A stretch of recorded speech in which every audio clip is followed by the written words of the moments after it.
कल शाम पश्चिमी राजस्थान के सरहदी जिले बाड़मेर में जो घटनाक्रम चला उसने भारत ही नहीं वरन वैश्विक राजनीति परिदृश्य को झकझोर कर रख दिया।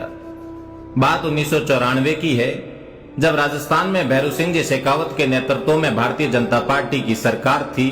उस समय यहाँ की जमीन में लिग्नाइट कोयले की पहचान की गई।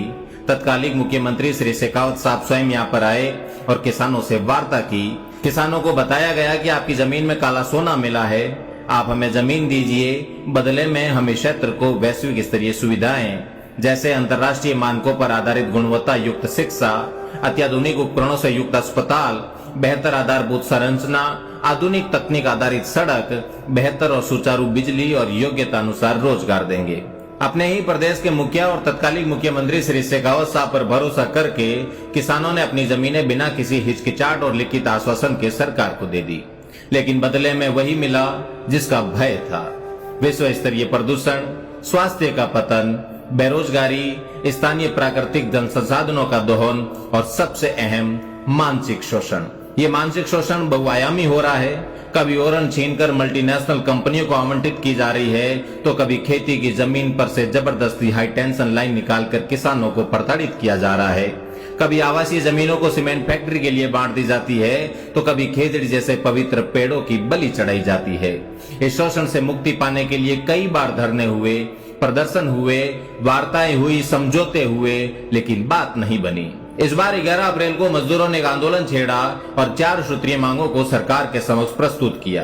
पहला, 8 घंटे काम। दूसरा, स्थानीय नागरिकों को योग्यता अनुसार रोजगार। तीसरा, स्वयं का पहचान पत्र, सैलरी स्लिप और गेट पास। चौथा, नियमित और निर्धारित मेडिकल जांच। क्या ये मांगे जायज नहीं है? क्या स्थानीय नागरिकों को यह अधिकार नहीं? क्या अपने हक के लिए आवाज उठाना अपराध है? फिर 39 दिनों तक उनकी मांगों को क्यों अनसुना कर दिया गया? क्यों 39 दिनों तक कोई सरकारी प्रतिनिधि उनकी सूद लेने नहीं गया? 39 दिनों तक हुई इस उदासीनता का जिम्मेदार कौन? जिम्मेदार लोगों की जिम्मेदारी तय करने के लिए, उनको अपने कर्तव्य का बोध कराने के लिए और इस उदासीनता को दूर करने के लिए इस धरने प्रदर्शन ने एक विशाल जन आंदोलन का रूप ले लिया।